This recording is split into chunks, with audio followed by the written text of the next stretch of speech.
7 HP fighter wheel 4500 4500 fighter wheel.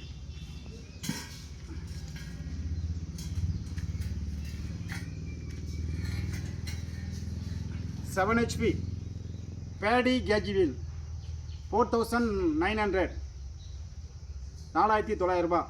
இது வந்து 16 kilo இடம் இருக்கும் ரெண்டும் சேர்த்து. அதாவது நெல் பயிருக்கு தொழி ஓட்டுறது கேஜ் வீல் 16 கிலோ இடம் இருக்கும். இது வந்து புழுதி வயலில் உயரமான புல்லை வெட்டுறதுக்கு இது வந்து 11 கிலோ இடம் இருக்கும் ஃபைட்டர் வீல். ரைட், தேவைப்படுற விவசாயம் கூப்பிடலாம். இது மதுரை மாவட்டம் மேலூர். வாழ்க வடமண்ணம் அங்கேயும் வாங்கி தான் விற்கிறோம், செஞ்சுக்குள்ளே வாங்கி விற்கிறோம். இது வந்து 7.5 HP மினி வீடர் 1 இயர் வாரண்டி 24,500 ரூபா. 1 இயர் வாரண்டி. தேவைப்படுற விவசாயம் கூப்பிடலாம். நன்றி, வணக்கம்.